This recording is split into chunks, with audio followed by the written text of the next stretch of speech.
আমি জিনিসটা তোমাদের প্রশ্নের স্টেমটা বোঝাই। প্রথম যে স্টেমটা দিয়েছে, প্রথম লাইনে বলতেছে প্রত্যেকটা রেড সেল ইন্ডাইসেস কমে যায়।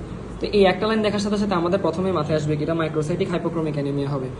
কিন্তু যখনই আমরা সেকেন্ড লাইনে যাব, এখানে হিমোগ্লোবিন কাউন্ট আরবিসি কাউন্ট দিয়ে দিচ্ছে, যেটা থেকে আমরা মেজার করবো পিসিবি, এমসিএইচ, এমসিএইচসি, যেখানে পিসিবিটা আসতেছে আবার ইনক্রিজড আর বাকি দুইটা আসতেছে রিডিউসড। তো এই একটা মাত্র ইন্ডিকেশন দেখে আমরা মনে করতে পারি এটা ম্যাক্রোসাইটিক হাইপারক্রোমিক অ্যানিমিয়া হবে, কিন্তু বাকি দুইটা দেখে কিন্তু আমরা এখনো বলতে পারি যে এটা কি মাইক্রোসাইটিক হাইপোক্রোমিক অ্যানিমিয়া হবে। তার মানে এখানে একটা কনফিউশন আছে। এরপর আমরা থার্ড স্টেমে যদি দিকে তাকাই, থার্ড স্টেমে আবার বলা হচ্ছে vitamin B twelve normal, folic acid normal. তো ভিটামিন বি টুয়েলভ যদি ডেফিসিয়েন্ট হয়তো ওইটা বুঝাইতো ম্যাক্রোসাইটিক হাইপারক্রোমিক অ্যানিমিয়া, কারণ ম্যাক্রোসাইটিক হাইপারক্রোমিকের একটা এক্সাম্পল হচ্ছে মেগালোব্লাস্টিক অ্যানিমিয়া। আবার ফলিক অ্যাসিড ডেফিসিয়েন্সির কারণে আমরা জানি ফলেট ডেফিসিয়েন্সি অ্যানিমিয়া হয়, যেটা আবার কি ম্যাক্রোসাইটিক হাইপারক্রোমিকের এক্সাম্পল। কিন্তু এখানে এই দুইটা হচ্ছে নর্মাল, তার মানে এখান থেকে আমরা বুঝতে পারি ম্যাক্রোসাইটিক হওয়ার কথা না।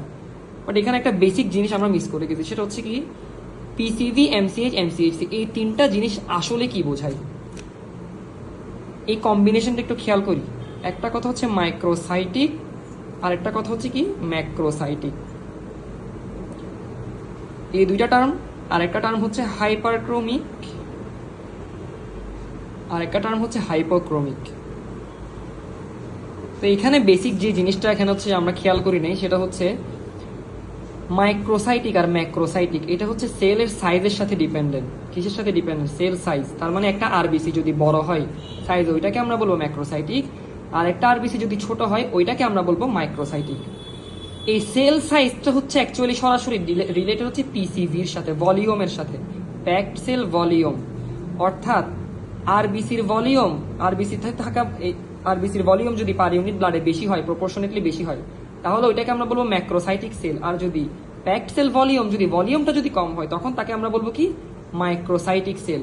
এটা গেল।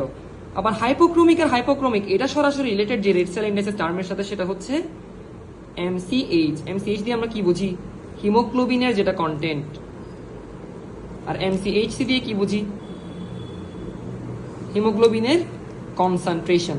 আমরা জানি হিমোগ্লোবিন রঞ্জক ধারণ করতে পারে, তার মানে যেখানে হিমোগ্লোবিনের কনসেন্ট্রেশন অনেক বেশি, সে তত বেশি হাইপারক্রোমিক হবে, তত বেশি রং ধরতে পারবে। আর হিমোগ্লোবিনের কনসেন্ট্রেশন যদি কম হয়, তাহলে সে কম স্টেইন হচ্ছে কি কন্টেইন করতে পারবে, তার মানে সে হবে হাইপোক্রোমিক। তার মানে এখানে অ্যাকচুয়ালি প্রশ্নটা কি হবে আমি বুঝাই বলি, সেটা হচ্ছে যে যেহেতু পিসিভি বেশি, এজন্য হচ্ছে এটা হবে ম্যাক্রোসাইটিক, কারণ সেল ভলিউম বেশি। আর যেহেতু কনসেন্ট্রেশন অফ হিমোগ্লোবিন কম, এই জন্য সে কম স্টেইন কন্টেইন করতে পারবে, এই জন্য সে হচ্ছে হাইপোক্রোমিক। তার মানে প্রবাবল ডায়াগনোসিস, যেটা 1 নম্বরের প্রশ্ন ছিল, ওখানে আমরা শুধু অ্যানিমিয়া লিখব, কারণ এটা হচ্ছে প্রগনোসিস। আর আমরা যখন ডিফারেন্সিয়াল ডায়াগনোসিসে আসব, তখন এটা হবে macrocytic hypochromic anaemia, macrocytic hypochromic anaemia. তার মানে সবসময় যে মাইক্রোসাইটিকের সাথে হাইপোক্রোমিকই হবে আর ম্যাক্রোসাইটিকের সাথে হাইপারক্রোমিকই হবে, জিনিসটা আসলে এরকম না। তো এটাই হচ্ছে আমার মতে অ্যান্সার ছিল আর কি।